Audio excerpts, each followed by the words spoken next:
Welcome to the Contrarian Capitalist podcast. I'm delighted to be joined today by Doomberg. Doomberg, good morning. How are you? Good morning to you, sir. I guess maybe it's good afternoon where you are. Great to be back with you.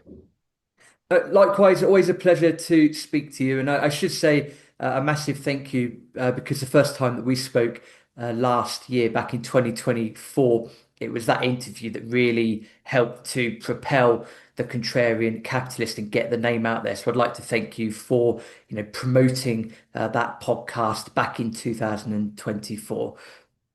Sure, my pleasure. It's a karma business, as you know, so it's always good to give. No, absolutely, and thank you for that. It's been life-changing, I think, having that episode pushed around the world. Doomberg, I thought today we'd go and do a worldwide tour of current energy policy. We looked at this back in September 2024, but obviously a lot's changed between then and now. And a good place to start would be the USA because that is where most people are familiar with, and that's where most of the listeners are from. So, with regards to the state of play in the USA with regards to energy policy, what's been going on recently? Well, obviously, the biggest change since we last spoke was the outcome of the presidential election and congressional elections in the United States. And as predicted, Donald Trump is a pro-energy production president, which is bearish for energy producers, ironically, because they make money on price, not volume. Um, and as we warned, during Republican administrations, the oil and gas companies get to build stuff, and then they usually make money during Democratic administrations. And that theme is playing out. We see that oil is hovering around $60 a barrel, WTI at least, 65 Brent. Natural gas in the US has perked up a little bit, but still is an enormous supply and is the cheapest hydrocarbon on the board. We're seeing significant increase in permitting cadence and decreasing difficulty in securing such permits. And so I think the US is in a very strong position globally.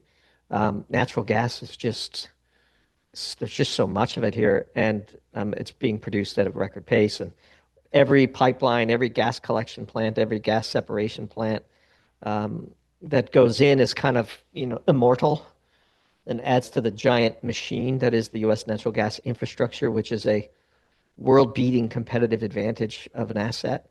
And we who live in the U.S. should be feel blessed that it exists. That natural gas provides, the backbone of the U.S. AI race, the U.S. manufacturing renaissance that Trump is trying to make happen. And then on the coal side, obviously, little stick saved by Trump. I think the era of closing coal plants will at least come to a bit of a slowdown. And then wind has been decapitated by Trump, and solar is just kind of there. Not really big contributors to what's going on in the U.S. At the moment. Happy to take it in any direction or to any other region of the world, depending on what you're interested in.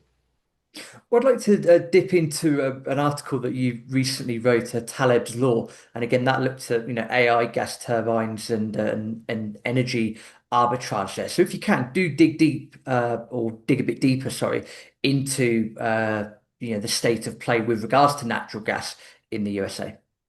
Yeah, so Talib's Law is a piece that was inspired by a great quote by Nassim Talib, who's obviously an intellectual of some renown, if not occasionally a controversial one, but he's clearly a supremely intelligent person. And his quote, which kind of stuck with us, is I've seen gluts not followed by shortages, but I've never seen a shortage not followed by a glut. And right now, the thing that is constraining natural gas demand worldwide is a shortage of gas turbines, which are needed to convert the fuel into electricity. And the catalyst for this, of course, is the data center build out predominantly in the US. And there's all sorts of ramifications worldwide to the shortage. But the long term, medium term view is that there will eventually be a glut of machines that can convert natural gas into electricity because natural gas at $25 a gallon gasoline, as we say in the piece, is just so cheap and so plentiful in the US that the shortage of turbines is going to trigger all manner of investments to either create more turbines or create alternatives to turbines or other inventions that we don't yet foresee because in the long run, the allure of ultra cheap energy is an arbitrage that always closes and always overshoots. And so in the piece, we profile Bloom Energy, which is an interesting company. It uses solid oxide fuel cells to make electricity quite cleanly from natural gas, and their stock is up, several hundred percent since the AI boom really manifested. And so another trend that we're watching closely is the ratio of the price of oil to the price of natural gas. We made a pretty good call in this regard a couple of years ago. And the thermodynamics would say that the price of oil divided by the price of natural gas should be 6. It's Mhm. now around 14, down from well over 30 uh, in the recent past. And that is the sort of one of the arbitrages that we watch closely. When the price of gas becomes equivalent to the price of oil on an energy basis, that's extremely bearish for oil, actually, which is something we could talk about. But and so that's sort of the Talib's law piece was, yes, there's a shortage of turbines, but the allure of that arbitrage is going to create a glut of turbines or other machines that can convert fuel into electricity, and we're seeing that play out right now. I'll put a link to that article in the post that comes with this. I highly recommend people go ahead and read that. Doomberg, you just mentioned oil, so yeah, let's explore that before we start moving around the world. So again, a lot's going on at the moment. What do you see? The biggest thing that I think people need to understand is the manner in which the oil market has been totally reshaped by the shale revolution in the United States. It's not covered as such very widely, but in much of the country, natural gas is now co-produced with oil, especially in places like the Permian. And you really can't give away the natural gas because oil is held artificially higher in price by OPEC. Oil is a managed market with a cartel in the middle of it. Mhm. And so if it weren't for OPEC, what would oil be selling for? It wouldn't be selling for 60, it'd be selling for less than 60. So at the moment, because oil is more expensive than natural gas is the nuisance product that is given away in the Permian. So spot prices of natural gas have literally been negative for most of the past 3 months in the Permian Basin.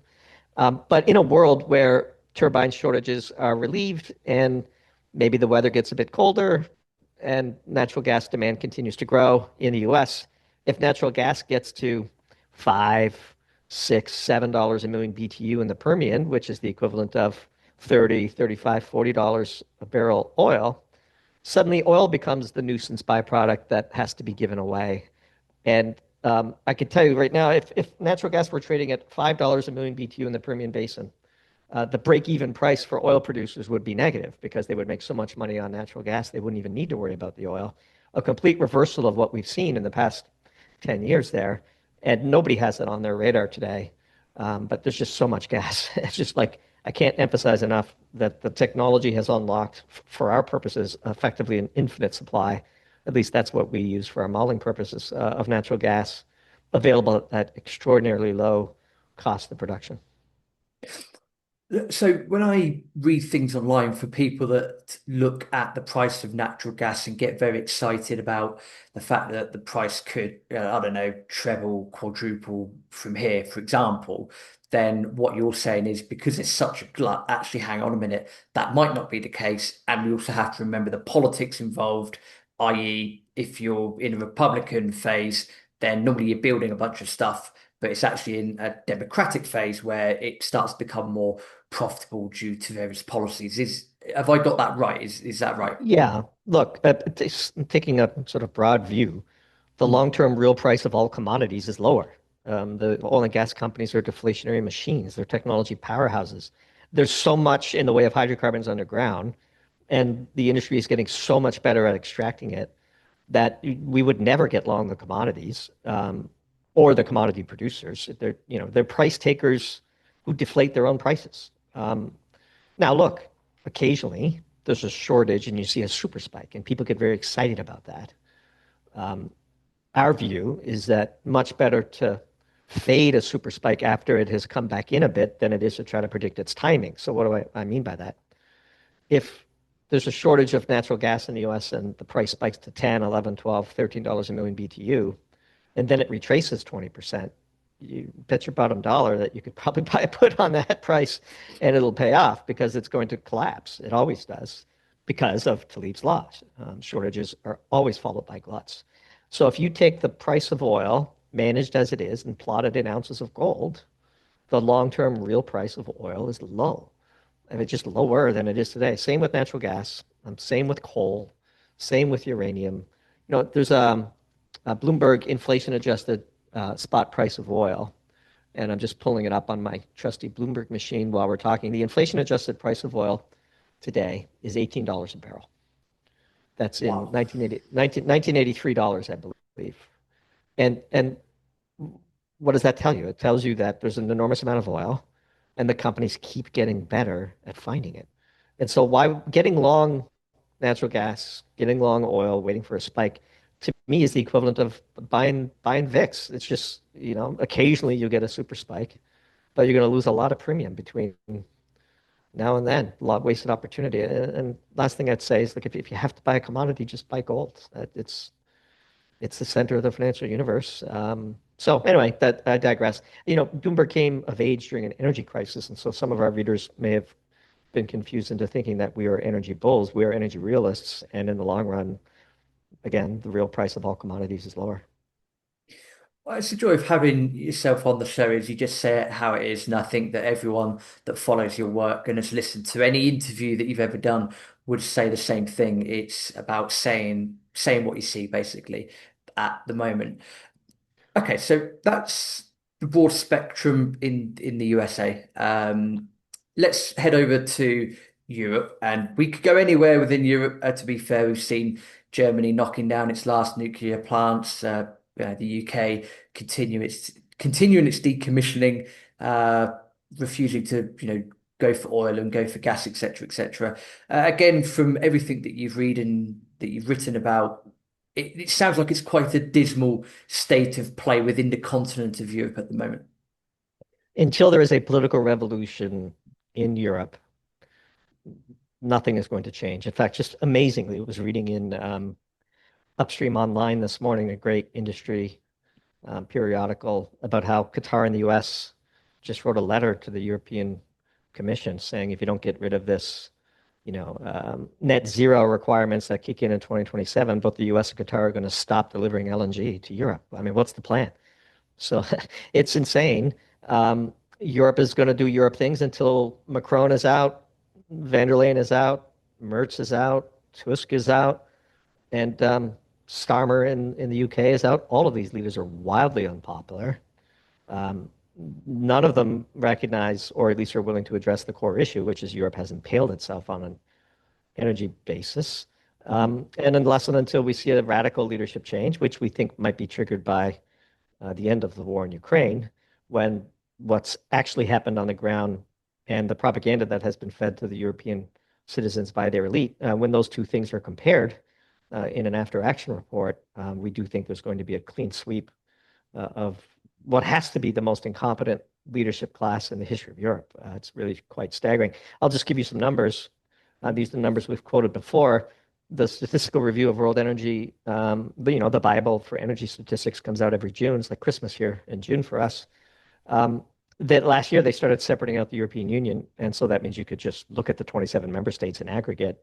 Those 27 member states consumed 38 exajoules of hydrocarbons, coal, oil, natural gas, and they only produced like 5 themselves. And so they're paying the world's cost of capital to deliver hydrocarbons, which puts their industry at a huge disadvantage. Like you say, they're like blowing up perfectly operable nuclear power plants in Germany in one of the most insane cultural rituals the world has ever seen. Um, it's just extraordinary to watch and sad, actually. So we'll see. Something's going to come to a head in Britain. We got a piece sort of rolling around in my head as to whether or not Great Britain has reached bottom in energy lunacy. I think Rachel Reeves' upcoming budget will tell the tale, and whether or not these excessive a windfall profits tax on oil and drilling in the North Sea are lifted. A key milestone is the exit of Ed Miliband. So until he's gone, I don't think anything can change. The sort of Justin Trudeau of Britain is how we would characterize him. And so we'll see. There will be a bottom, like this can't go on forever, and things that can't go on forever usually don't. And so that's our view of Europe. The insanity will continue until the political revolution arrives. Last point I want to say to go back to your your comment about telling it like it is. There's a group of people in the energy sort of space, the content energy creator space, sorry, the energy content creator space, that I would characterize as wish casters. That they're long oil or they're long gas or they're long companies that produce either of those things, and they just want the price to go up. And that's the prism through which they write. Now, in this business, there's two schools of thought. People like to read, investment related data from people who have skin in the game, or people like to read from people who don't have a financial interest in the outcome and are merely looking for the truth. We obviously prefer to run the second business model. I understand why people run the first, but when you're consuming data from somebody, just ask them, are they long? Like, what are they wish casting? Do they have a preference for an outcome, or are they just objectively trying to do an analysis? And they're two very different things.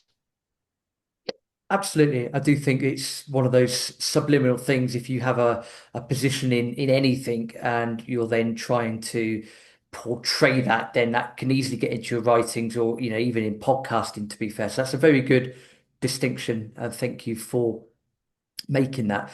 Just going back to Ed Miliband, I think the last time you were on, I think you said, or we both said actually, that he's probably the most dangerous man in the UK at the moment. And I'm going to stand by that. I think that until there are significant changes, then there's going to be a lot of trouble, shall we say, in the UK. Moving slowly eastwards, then let's go to Russia. There's a lot of nuclear news coming out of Russia. I know that you've written about this recently. Again, I'll link to this article as well. It's called Playing Catch Up. And I've seen that a lot of interesting things within Russia, but also they are starting or they're building, I believe, in the process of building a nuclear plant over in Egypt as well. So yeah, what's going on with Russian energy at the moment, Doomberg? One of the great mysteries of Western propaganda is how Russia and China are portrayed as technological laggards when the reverse is actually true. And nowhere is this distinction more pronounced than in the nuclear industry, both military and civilian, in Russia. I mean, Russia is not a gas station masquerading as a country. I'm sorry, it just isn't. It is a very powerful country with a sophisticated culture of science that has a long track record of amazing accomplishments. And to underestimate your geopolitical rivals, we think is a terrible mistake. And so, Russia has the largest fleet of nuclear reactors. They just announced a new missile that is nuclear powered. So it has like nuclear propulsion and also is capable of both conventional and nuclear warheads. And it basically can fly forever. It was the test was 15 hours. It flew 8,700 miles during the test.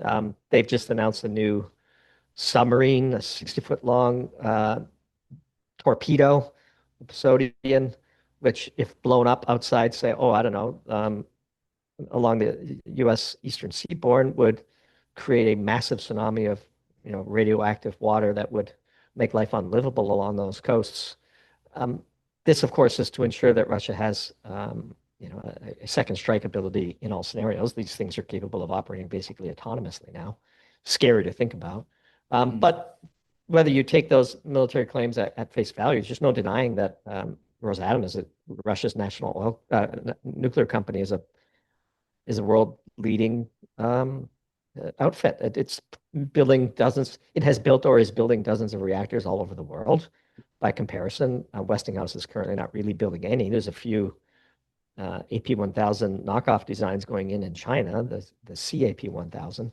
But as you say, on the same day that they announced this new nuclear-powered missile, Russia delivered the core of a nuclear reactor for a project in Egypt, but the first of, I believe, 4 reactors that will be built in Egypt. I believe this is a first for the continent of Africa. Also, they're a leader in uranium enrichment services. They hold a 36% share in that all-important market. They supply about a fifth of the US's enriched uranium today. despite all the sanctions and the war in Ukraine. And so the US is behind. And the bulk of the article after the cut to the paywall is to describe the efforts that the US and the Trump administration, to their credit, are doing to try to close that gap. Plenty going on over in Russia then. As you said, it's important from a Western point of view that we shouldn't underestimate their technological advancements at all. They are, as you said, a very powerful country in more ways than one, and we should give them more credit. And I'm not just saying that as I'm pro-Russian. It's just this is how it is. So more people should give them credit. Moving slowly eastwards. And that's again, I want to head over to China if we can. And there's probably a lot to talk about here. But an article that I found fascinating when I was looking at the World Nuclear News website was that apparently, and this was as of the 4th of November, so actually today, Chinese molten salt reactor achieves conversion of thorium uranium fuel. Now that might not mean a lot to a lot of people, but I think that's potentially a significant movement over in China. Yeah, China is taking an all of the above approach to each of the subsets of the energy industry that matter to it. Nuclear is no different. It has designs from everybody, including the US and Russia and homegrown ones. I wouldn't get too excited about, thorium is kind of an interesting technology. People get very excited about it, and we're kind of neutral on the technology. There's so much uranium, and the technology exists to use uranium that thorium doesn't really add all that much relative to the hype. It's great. As I jokingly said in the comments section to the piece today when somebody asked about it, it's better than wind and solar, I suppose. But I find the persistent need to innovate in the nuclear industry uh, that's it it's not actually ideal. And here's what I mean by that. The existing technologies are way more than good enough, and we don't need to invent anything. We just need to deploy.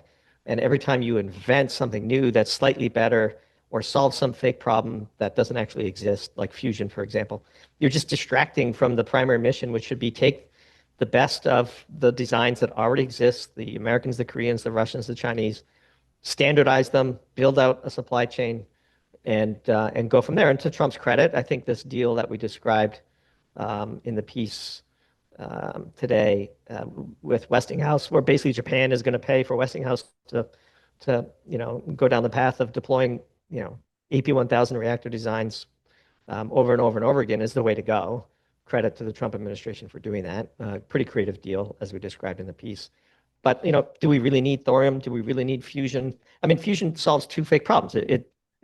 It solves reactor meltdown risk, which is basically minimal with the newest designs, and allegedly solves the nuclear waste issue. Nuclear waste isn't waste; it's future fuel to be reprocessed. And so, um, by the time fusion is ready in 50 years, environmentalists will make up fake reasons to oppose it then. So this is not some panacea worth spending scores of billions of dollars on. We have reactor designs that work. Can do. I'd love to have a can-do reactor powering my city. That technology is fantastic. It's done. It's solved. Let's deploy. But such as it's kind of like Lucy's football. If only we just innovate a little more, maybe people will stop picking on nuclear. They're never going to stop picking on nuclear. Just build them. That's our view. Fair enough. So then just to track back on that, so almost this piece or this article, I'll link to this as well, is it's an article and it's really a case of possibly it's China just flexing to say, we've done this and look what it could do rather than continue to Sure. do what they're doing. If the US ignores all of this and just builds 100 AP1000 reactors, nothing out of China or thorium or fusion is going to alter the benefits of doing that. No, perfect. Well, thank you for summarizing that. Sticking with China, then we've just obviously spoken about thorium, uranium, etc. Anything else energy-wise out of China? Any impact from the rare earth agreement? Anything like that at all that you'd like to add about China as we're in the region?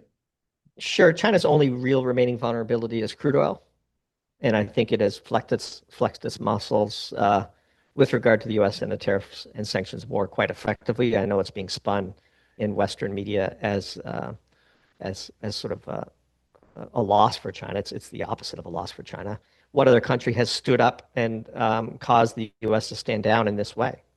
It's only China, and China has the cards right now. Now, I think they won't have those cards forever. We're going to see a tsunami of outside money to remove the leverage that China has carefully built over the decades. But they have the leverage now. They have escalation dominance. They used it, and Trump had to back down. There's just no other way to say it. Now, crude oil is still a vulnerability, and what is China doing? One of the things it's doing is it's taking coal and making liquids on a scale that is unimaginable. Probably going to write a piece on that soon. It is never going to stop by Russian crude.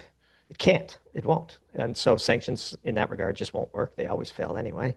And the one thing that we see on the board that, you know, we find most interesting is China is aggressively undertaking very deep drilling, perhaps looking for oil at levels below where the sort of standard theory of oil formation wouldn't permit it to be.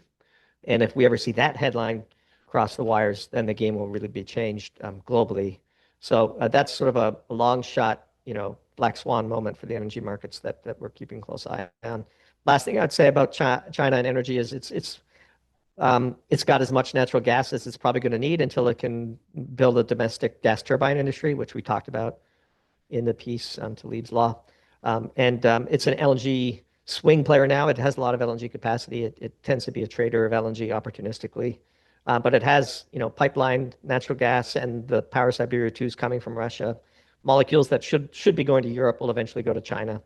And so we'll see. There's a sort of a third angle here between China, Japan, and Russia that we're watching closely. Rumors of Japan and Russia finally signing a peace treaty, which would seem to run counter to Trump's momentum here. But the relationship between Japan and China and Russia is probably going to change a fair bit over the next decade or two as the world shifts to a multipolar one, and Japan finds itself, on that side of the world. And so that's something to keep an eye on as well. Well, you mentioned Japan, so I was going to ask you, would you prefer to have a quick look at Japan or India? Because there's a lot going on in India as well. So I'll leave that up to you. If you think you've just covered Japan, then we can head over to India. Take your pick. Sure. Yeah. Let's start with India. We did a Doom Zoom presentation for our premium tier called Losing India. And we do believe that sanctioning India over its purchases of Russian oil was a catastrophic mistake by the Trump administration. India claims that it was only buying Russian oil at the instruction of the Biden administration in order to allow the Europeans to buy Middle Eastern oil, for example, without disrupting the markets too much. Well, that goes to show you that sanctioning volume never works, was never meant to work. And so, India dutifully started buying Russian oil. And by the way, when the US East Coast was short on diesel, who saved the day? Indian refiners using Russian crude. I mean, these are globally integrated markets of critical molecules that you can't sanction energy volume and expect to win. You just can't. And we wrote a piece all the way back in April of 2022 called Crazy Pills, where we laid all this out, and we stand by every word of that piece. And it's quite disappointing to see the Trump administration go down this path. The newest round of sanctions aren't going to work. Workarounds will be found.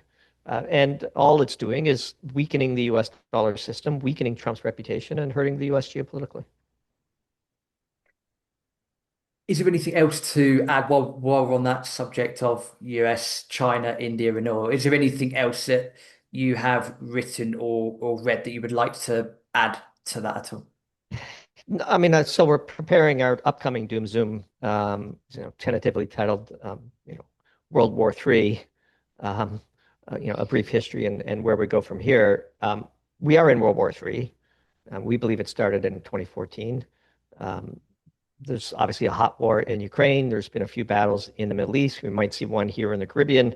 But another track of this war is the economic war. And we think this period, this past couple of months, and the relationship between China and India and Russia, for example, versus the US is going to be seen as a turning point in World War III. And India is choosing China and Russia. It's just as plain as day. You could see it coming. And so this whiplash and bluster of Trump, which is effective against countries over which the US holds escalation dominance, doesn't hold true if the U.S. does not hold escalation dominance over those countries. There tends to be a high degree of overlap in countries over which Trump is getting his way and the presence of a U.S. military base, right? So Mhm. Korea, Japan, Europe, the UK, Germany, sure. There are no U.S. military bases in Russia or China, and I don't believe there are in India. And so, it's a different story there. No, 100%. I totally agree with you on that. I know that people are going to be screaming at me saying, Rob, you've gone east, but you've missed out, the, dare I say, the Middle East or the Arab countries. So I suppose let's bring Saudi Arabia and that area to the table. I should at least ask you again, what's going on there? Is there anything that people should be paying attention to within that part of the world? Yeah, in the Middle East, there's obviously a trend towards gas, which is quietly being developed. There's an enormous amount of gas in the Middle East. It was not really developed historically because why would you when you just have bountiful, cheap supply of oil to sell? But there's just so much gas in the Middle East. That's going to be a contributing factor to what will soon be a glut of LNG, of course, the U.S. being the most prominent contributor to that glut. In the Middle East, our main mental model is that because the U.S. is short air defense missiles, there can't be a hot war between Israel and Iran anytime soon, which is why we don't see much in the way of geopolitical risk premium baked into the price of oil. That's a whole rabbit hole we could go down, but it might trigger a bunch of angry comments. And so, um, but that's our main view. The big mystery for us is Saudi Arabia. Which side of the ledger will they fall? MBS has a great relationship with Trump. Obviously, the U.S. Intelligence community is all over Saudi Arabia, but at the same time, MBS has a great relationship with Putin and with Xi. And so one wonders if Saudi Arabia will be forced to choose, and if they're forced to choose, how they will choose, are two big questions that we have, and frankly, don't really have an intelligent basis to form a lucid prediction about it. Fuck. Again, fair enough, and thank you for being succinct with your answer. Thinking of the three continents we haven't touched upon, South America, Africa, and Australasia, or Oceania, however you want to call it. Is there anything we mentioned Egypt a little while ago, but yeah, let's attack those three continents. So again, it's a very broad question, Doomberg, but is there anything of note from those three continents that could affect energy markets moving forward? Yeah, from an energy perspective, by far the most important of the three that you mentioned is South America. This is something we've been chronicling for some time. If you start at the southern tip and work your way up to Mexico, there's probably 10, maybe even 15 million barrels a day of oil spare capacity that could be developed with some investment, of course. But that is obviously what we believe Trump would like to do. He'd like to wash his hands of the war in Ukraine. He'd like to cut a deal with China and then focus on the Western Hemisphere. The Doctrine, as it's being called. So Venezuela used to produce 4 million barrels a day. It produces one now. Mexico used to produce four and change. It produces two now. The Vaca Muerta shale in Argentina could produce 4 or 5 with the right economic environment and investment. Guyana, one of the fastest growing oil regions in the world, Suriname right next door. We know with interest that the U.S. troops seem to be piling up in Trinidad and Tobago, which itself punches above its weight in the hydrocarbon industry, a early and significant LNG exporter right off the coast of Venezuela. Um, you know, Colombia, Brazil, there's just so much in the way of energy resources in the Western Hemisphere. When people talk about peak oil, we just have to roll our eyes. There's just so much of it. The only thing constraining oil production is politics. And so that's what we think is the next big trend. And we're watching with interest, of course, as the U.S. Looks likely that it's going to get into a kinetic military conflict with Venezuela. Lord knows we certainly don't understand the legal basis for such a thing, but I guess such fine point details aren't super relevant in a world of raw power like the one we live in. We'll see what happens there. You know, we've been warning about this. I mean, we wrote a piece on Trump's inauguration day, January 20th, about Venezuela called "Misreading the Room," where we warned Maduro that he was next up. Greenland was the appetizer, and Venezuela was the main course. And sure enough, here we are with allegedly tens of thousands of U.S. Servicemen and women gathering in the Caribbean with a whole armada of powerful naval ships and jets, presumably, and cruise missiles and so on. And so we'll see. We are anti-war. We would be opposed to war in Venezuela. We believe all wars are evil. All wars are a rich person's racket. This one would be no different. But alas, here we are. With regards to Argentina, with Javier Milei and his party, I think it's called La Libertad Avanza, if I'm not mistaken, really outperforming expectations at the midterms. Does that change anything with regards to Argentina and Argentina-US relations when it comes to commodities at all? Yeah, that result was almost too good to be true, wasn't it? But we'd put an asterisk next to that result, but maybe we're a little cynical around here. But as we posted on notes that morning, nice to see that Vaca Muerta won the midterms in Argentina because clearly this entire move is about oil and gas, and we predicted as much on a piece we wrote, I think September 10th, called Mosaic Theory, where we anticipated that the U.S. would have to bail out Malay, and they did so both monetarily, of course, but then I think might a little bit of helping hand here in this election as well. The little vote counting gift, let's say. But nonetheless, assuming we take the result at face value, it is very bullish for production of oil and gas at Vaca Muerta. It's bearish for global prices because the demand for these things is inelastic. So that's our view. Fair enough. So that leaves us with two continents, Africa, and again we have mentioned Egypt a little while ago, and then obviously Australasia as well. So is there anything in those continents that again people should be paying attention to with regards to energy? Yeah, we'll take Australia out of the way quickly because it's very simple to summarize. Australia is, Europe, just in a different part of the world. It has an insane energy policy. It seems destined to impale itself until there's a political revolution in New Zealand, Australia, that whole area. That's just an energy basket case, and it is what it is. Blessed with enormous resources and impeded by terrible politics is the way I would describe, especially Australia today. Africa is more interesting.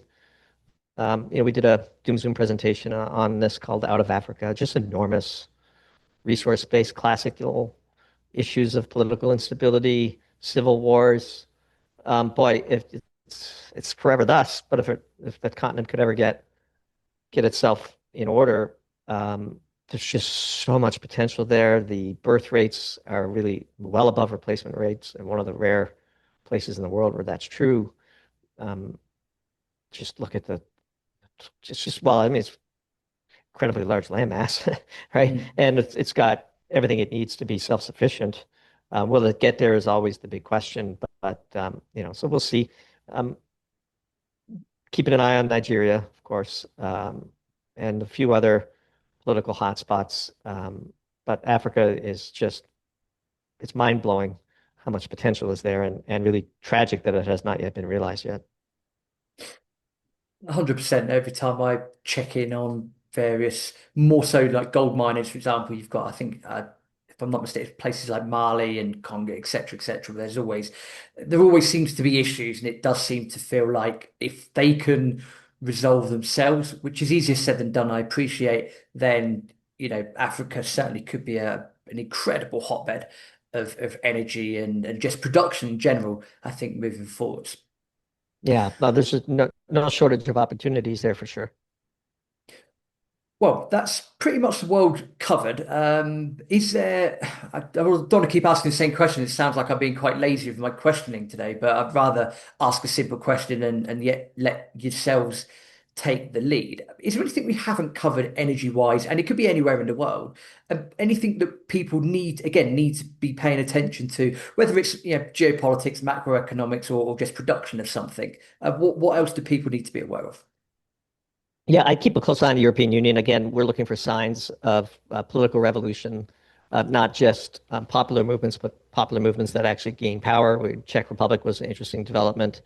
And, this whole battle over net zero and whether or not these crazy laws go into full effect in 2027 or whether the EU pulls back.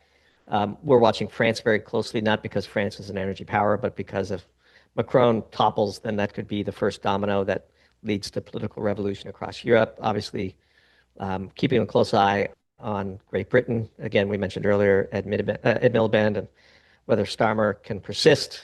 The least popular prime minister in the history of the country, pretty remarkable. So Europe, I think, is an important domino.